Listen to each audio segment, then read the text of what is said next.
Hey everyone, I am joined today with Jey, who is a nutritional therapist and she specialises in the menopause. And I'm so excited to have this conversation.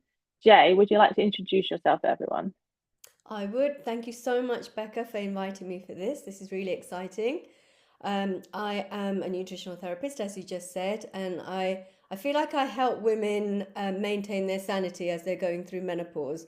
And I know what it's like because I'm officially this month, 12 months, no menstrual cycle, so I'm officially in menopause now. And so I really do understand the struggles that women go through because I've been there myself through all the perimenopausal ups and downs and coming into menopause now. I feel there's so much wisdom in our menopause. And in order to be able to tap into that wisdom, it really starts with changing things and not taking our health for granted anymore, because that's what we've done in our 20s and 30s and 40s. And now is a time when if we make some tweaks and change our lifestyle, we can actually reap the rewards of this. So that's what I'm very, very passionate about, teaching, educating people, so we can all live a happier life. But it's not just about us. It's about our family, it's about our relationships, it's about our work ethics and relationships with colleagues at work, and or if you're working alone like I do, how to maintain your own sanity while you're working alone, right? So it impacts everything and everybody. So being responsible for this person, is so important so that we can just make our lives and everybody's lives happier and more joyful. Yeah, and I've seen so many clients over the years who have struggled through the menopause and so many women who have struggled through the menopause. And I think what you do is amazing because I think that you are really supporting women and you're giving us the best chance because I'm not going through menopause yet, but when I do, giving us the best chance of having the best life through that point as well. And today Yeah, I have a few questions to ask you which I'm hoping will help people out there yeah, to with their symptoms and moving through the menopause the best they can. yeah. So the first question is, which I think you said is a popular question. We've heard a lot about collagen. Should we be taking collagen through the menopause? That's a really good question, and it's very individualized. I wouldn't say every single person needs to take collagen. There are definitely benefits, but I wouldn't think that any of these are magic foods. And it really depends on what your symptoms are. So it is good for us. It can be good for us. It can be good. I have actually, through taking it, I've noticed that my nails are stronger. Other women have noticed that their hair is thicker, and they're not losing so much hair. So there are these type of benefits. If you're feeling like, okay, I've got more hair loss in menopause, it can definitely be one to try. And then you see how your body responds to it. There are different types of collagen. You can get vegan, marine, bovine collagen, and it comes in all sorts of shapes and sizes. So it's really important that you get a really good quality one if you're going to try it, because there's so many different types that have other things added into them. So you need to be making sure you're checking the ingredients, making sure it's clean, and try it for about 2 or 3 months. See if you notice any difference. If you don't, then maybe you don't need it right now. But there are other things that we can do. There are other things like vitamin C, which actually help the natural production of collagen in our own body. So might even be more important to take vitamin C to encourage the collagen production in our body, and starting with that, and then seeing if you need collagen. But what I always advise is, even if you do take something like a supplement, don't think about it as forever. You need to take breaks from it. You need to understand what it's doing in your body, and then you can always go back to it, because there are women who will take collagen and maybe they've had a break and they notice, okay, my hair doesn't seem as good quality anymore. I think that collagen was really helping me. So it's really important to know what these things are doing in our body. That's really great advice because I think out there there's lots of mixed messages through a lot of these questions I'm going to ask. So what you're saying is that it's individualized for each person, Yeah. and you can try it and see how it is for your body. Yeah, exactly. So the second question is, what's the best food to eat to support going through the menopause to make it a smoother ride? Okay, so there's categories of foods that can really, really be helpful, and we've seen this as a pattern. So I'm going to give you five different groups of foods to start contemplating, which can be really helpful. So the first one is protein. It can be, as we know, we need that for so many functions in our body. We need it for our hormone production. We need it for, our cellular health, everything. So protein is really important, and I don't think women actually focus on the amount of protein they're getting. So good quality protein is a must. And there is like a calculation, and it's roughly, so I know fitness trainers and instructors actually say a higher percentage than nutritional therapists. So it's actually finding that middle ground for you specifically. And so roughly we say about 1 gram of protein for every kilogram of your body weight. So say I am 50 kilograms, then I would need about 50 grams of protein a day. And then you split it up between your meals and make sure you're getting, say, 20, 20, 10, or whatever it is through the day. That's a really good way of making sure you're gaining, taking the amount of protein that you should be. And in menopause, it becomes really important because we're losing muscle mass, and we want to be able to retain most of that muscle mass, and it comes from eating the protein. So the second one is phytoestrogenic foods, things like pumpkin seeds, sesame seeds, sunflower seeds, um, tofu, tempeh, things like that. They're really good. And having that regularly is really important. Then they're not estrogen, they're called phytoestrogenic, which means they mimic estrogen and they sit on the estrogen receptors. So they can help as we are in perimenopause, we oscillate estrogen. And then when we go into menopause, the amount of estrogen we produce dramatically decreases. So if we're in a really good habit of eating these, then when we do shift into menopause, it doesn't feel so dramatic, if you know what I mean, because we're already supporting our bodies with these foods. So as this month was my 12th month, and I only noticed when I went into my calendar to see when was my last period, but it's just happened so smoothly. And it's because of the way I look after myself. Yeah, but Um, I hadn't realised that those foods would help with the estrogen. yeah, So that's really interesting that you can add those into your diet and, as you say, have a smoother transition into the menopause. And so, yeah. can people, so for like myself, so I'm 34, if I was to like start it now, would that help me go through into the menopause? Becca, it will help you massively. Hmm. It will help you so much. I mean, actually, this is the age when you really need to be starting to think about it because I didn't. When I was in my 30s, I had way too much sugar. I exercised a little bit, not really that consistently, but the worst thing for me was the sugar. And I already had a hormonal imbalance pattern, but I didn't even know what that word hormones meant at all. So I was just doing my thing, thinking I was being healthy, but having lots of sugar on the side. So every day I'd have a bar of chocolate, I would have pastries and cakes every day. And the reason I was doing that was because I was so low in energy from looking after my kids that you need something. And the quickest way to get that energy is through sugar and refined carbohydrates. So I used to have a lot of that. But what it was doing was putting so much stress on my liver that I started to get acne, like really terrible acne.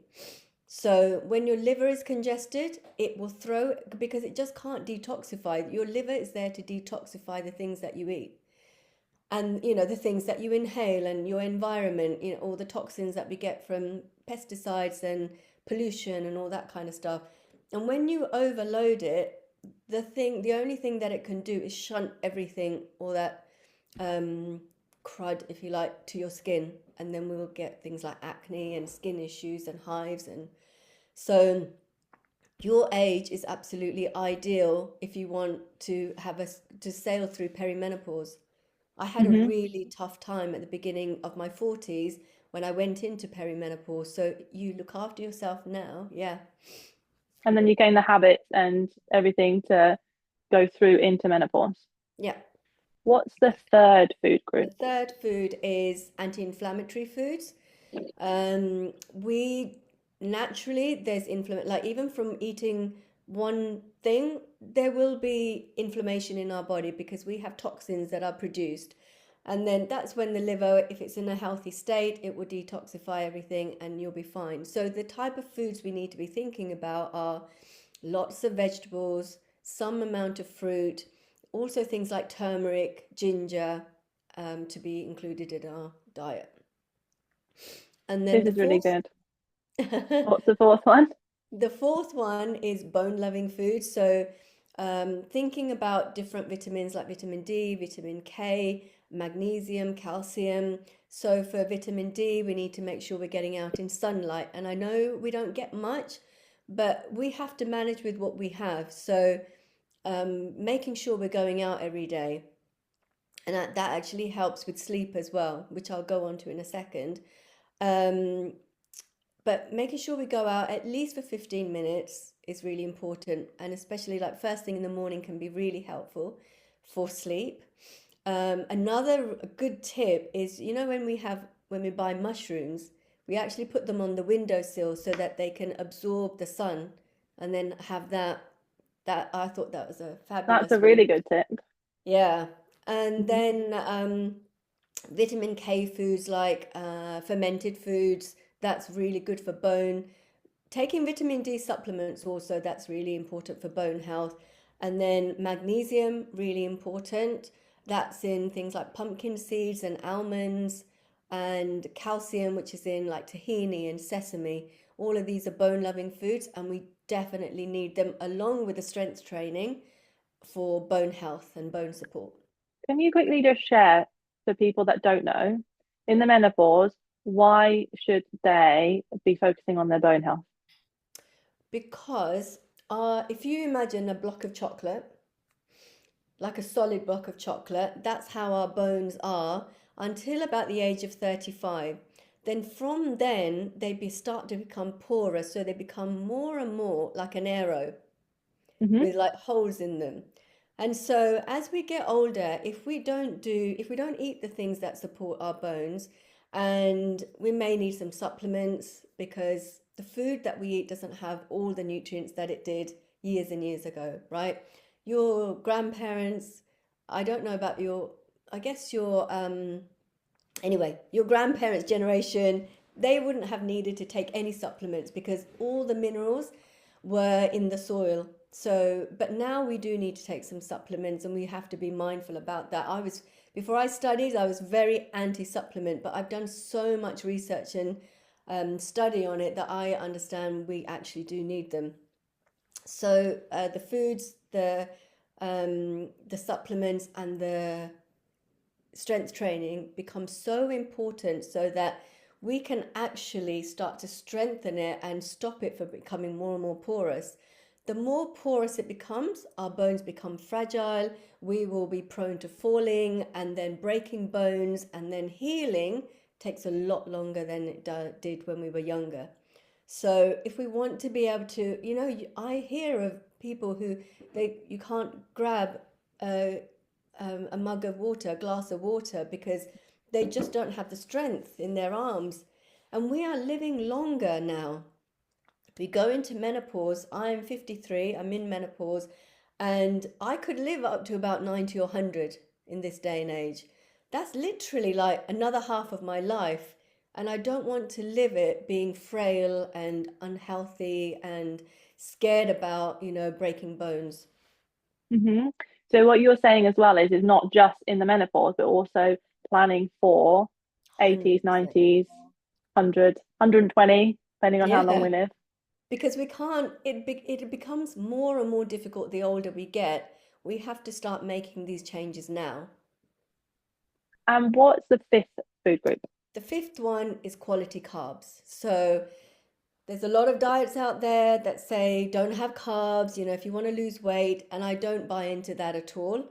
Um, when I put women on protocol for a short time, we might cut out carbs just to like reset the gut. But then after that, I do feel in order for energy, to be able to sustain that energy through the day, if we don't have carbs, you're going to be hungry, and then that's when you start reaching for sugary snacks, biscuits, and cakes and things. So we want the carbs along with the protein and healthy fats in order to sustain us so that we can stay full for a longer amount of time and we're not snacking all through the day.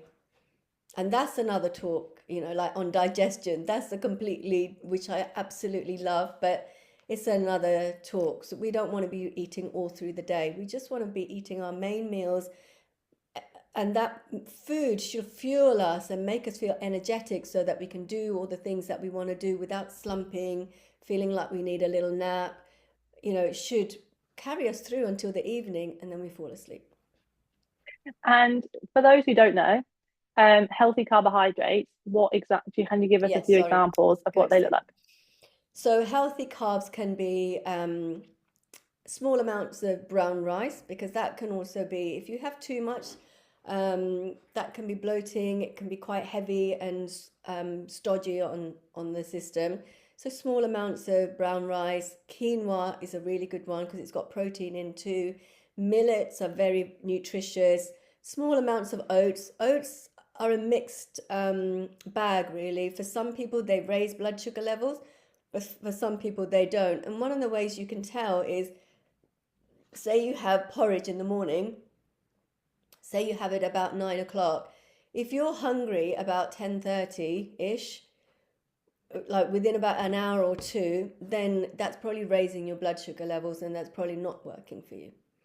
Mhm. So this is how you can tell whether something, your body starts to become more and more in tune with the foods and whether they're serving its purpose in your body or not. Oh, brilliant. So I'm going to go on to the next question. Are there any proven, as in evidence-based, food supplements to help alleviate menopausal symptoms? Um, there there are, but we also, we need to use them with discernment.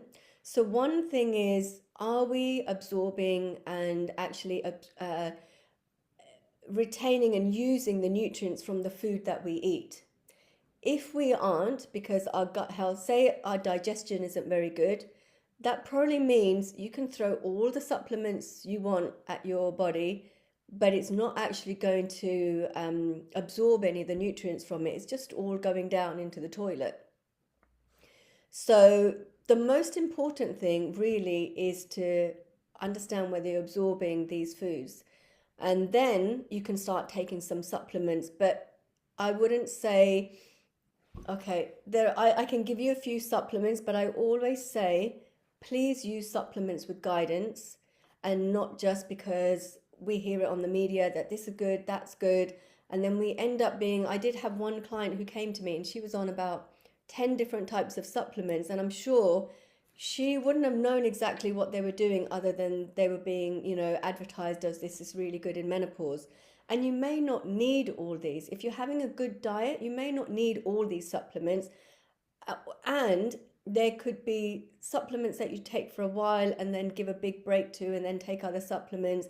There can be foods that can be used instead of the supplements too. So, long story short is, yes, supplements are good, and I can give you a few of my favorites, but there will be others coming in depending on what's happening in your body. Does that make sense? Yeah, yeah. I think Yeah. from what you said so far, it's when it comes to food, there are some foods you should definitely be looking at introducing into your diet. And then when it comes to supplements, it's personalized to the person. It's very, very personalized, yeah. But some of my favorites that are definitely vitamin D is very important. And I think in this country, because we don't get much vitamin D, it's really important for us. Sorry, we don't get much sunlight. it's important for us to be supplemented, especially if you're of color, like I am. It's even more important. My vitamin D levels would generally be lower than your, Becca. So it's Mhm. really important. The darker you are, you definitely need vitamin D. So that's really important for immunity, bone health, mood stabilization. So every day, taking a break now and then, but every day. Magnesium can be really, really helpful if you're suffering from things like, and this can happen in menopause, like anxiety, aches and pains in the body, sleep issues. Magnesium can be really good. But there are 7 different types of magnesium. So it would be important to know what your priority is, what you're targeting, so that you can take the right form of magnesium for you in that moment. Yeah, and Yeah? I think also it's important for me to say now that I'm going to put your contact details underneath. So you can put it on YouTube underneath so that if people want to contact you and they then can find out what Yeah? um their personalized things are as well. Yeah. Um, because like you just said, there's 7 types of magnesium and people might now go, right, which one should I take? Yeah. So maybe Exactly. it's like a conversation with you one to one to work out what's best with Yeah. the person. And they will change. Like I'll put clients on different types of magnesium, through their journey because it's not always the same. The other one that's really good for inflammation is omega 3. So we need to be eating a lot of healthy fats, like healthy, oily fats and walnuts and avocados and things. But if there's a therapeutic need for it, then I'll put clients on omega 3. If there's a lot of inflammation in the body, they're having lots of pain, for example, then I'll put them on omega 3. And I'm so glad you said about eating healthy fats because I think, I don't know about yourself, but as a woman going through life, there's all been all these types of diets that people talk about. And one of them is cutting out fats. Mm. So the fact that you said about advocating eating healthy fats is important for your body, I think is really good. The first thing I do when a client comes to me, and I'd say 5 out of 10 times they're having low fat yogurt, all this low fat stuff, and I'll say you need to have those fats. Those are the fats that we actually need. It's the fats from the fried food and chips and stuff like that that we don't need. The fat from the cakes and the biscuits, that's what our body doesn't need. But it does need the fat from the cottage cheese and the yogurt. So full fat all the way. And this might lead into our next question. Is there anything to avoid in menopause to alleviate symptoms? Yes, there are. So definitely avoiding ultra processed foods. There's a lot of sugar, stabilizers, flavorings, all sorts of things that we don't even understand what they are, E numbers, additives. And so cutting that out of your diet is it's so important, and starting to have whole foods is key. The second is caffeine, which people don't like to hear, but they're very surprised that when they start eating nutritious foods, their need for coffee starts to come down. And then when they're looking back, say a month later, and they look back and they're really surprised, oh my God. And I always ask them to write out food journals. So when they look back at their journals, they're like, I was on 6 cups of coffee before I started this. And it's not that I've told them to stop the coffee, they just don't need it anymore because they've used it as a crutch for energy. Now they're getting the energy through the foods that they're eating and the supplements and mindset work, because our mindset can produce a lot of toxicity in our bodies that can weigh us down and bring our energy down. So doing all of this work, naturally your energy starts to surge, and the demand on coffee starts to come down in your body, really honestly quite naturally. I don't have to say to very many of them, you need to start lowering your coffee intake. So, looking at caffeine, because it can have a huge impact on sleep, on anxiety, and hot flushes as well. Yeah, and what And I'm then, hearing as well is that, sorry to interrupt you, no, is it's okay. that it's a natural transition. I think for a lot of people who are probably listening to this, if you're the same as me, you've been through many a diet in your time, and it's always right, we're going to start this today, start this today. Whereas what I can hear from you, it's more of a, okay, let's add this in, let's add this in, let's do a bit of this. And then energy levels go up. So therefore you don't need the coffee, the cakes, the biscuits, etc. So it's Yeah, more of a natural transition for your it is. nutrition shake. Yeah, and it's not a plan that happens overnight. So I never ever give a plan and say, okay, this is what you need to do. We build on it because we want that transition to be natural. And I want you to understand what these foods are doing in your body. If you Hmm. just go from, eating the way you're eating, which whatever that is, lots of coffee, lots of processed food, lots of bread and things like that, and then the next day you go into, okay, let's eat healthy, your body will be so confused, your mind will be so confused, and actually you haven't learned anything. So we want you to learn so that you can sustain this for literally, you can do this then for the rest of your life because that understanding now is there about what this food is doing, what this food is doing, how it's feeling in my body, how it makes me feel energy wise. Um, and then, you start doing that for yourself without having to be told by anybody, this is what you need to do. No, it's really, really great. It's really great. And And the third do you thing that have, I would say yeah, third thing? quickly Hmm. is alcohol. Yeah. And I think a lot of people actually know this to be true, but a lot of people can be in denial, or there could be many reasons why alcohol can be quite prominent in somebody's life. Um, Quite often, it's habit as well. Like I had one client that in the evenings, her and her husband would sit down and have a glass of wine, and that was their ritual.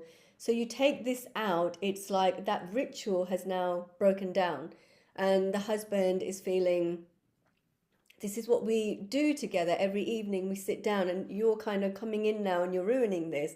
And it does take time for, the family members to get used to this, but within a short amount of time, actually the husband starts getting better habits as well and starts to feel we didn't need to do that every evening. It just became a habit. And so understanding, everybody's story is different, understanding the role that it plays in your life and just starting to cut that back because that definitely does increase hot flushes, disrupt sleep. It might get you to sleep, but 9 times out of 10, you'll wake up in the middle of the night because it's impacting one of our neurotransmitters called GABA and it becomes active and alert. So looking at that and how, and I'm not trying to be a party pooper and say you got to cut it out completely, but how to moderate it so that it actually serves you well. And again, I think this goes back to it being a personalized thing. So, like you said before, like on a one-to-one basis, what's best for each individual person.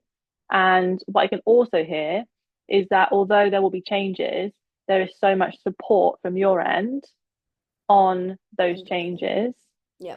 and really supporting people through that journey. Because I know personally, and we also with clients, when you do make changes, and alcohol is a big one, when you do stop drinking alcohol, it actually affects the people around you, Mm, which you don't think about. mm, But what I can hear is that massive support from your end in that change. yeah. Yeah, there's support with every aspect of this because I think when you're menopause is a huge transition. It's like it's the last transition in terms of our hormonal disruption in our life. So we do need support while we're going through this, and yeah, we provide that support. Thank you so much for this conversation. I'm really hoping that the answer you've given to these questions, I know it's almost like putting a lot of information into a short period of time, which can be really difficult. But I really appreciate the little nuggets that you've given people. And I hope even from this, the answers you've given to these questions will help people transition into the menopause or go through the menopause just by changing some of those little things that you said today. Yeah. It would definitely help. Any small baby step will definitely help. So thank you very So much. As I said before, all of your contact details. So if you want to contact Jey at all, I'll follow her on Instagram or social media. I'll put them underneath this YouTube clip, and then please feel free to reach out. And I'm sure Jey will be happy to help you with your nutrition through the menopause. I'd be more than happy. So thank you very much, Jey. Thank you so much, Becca.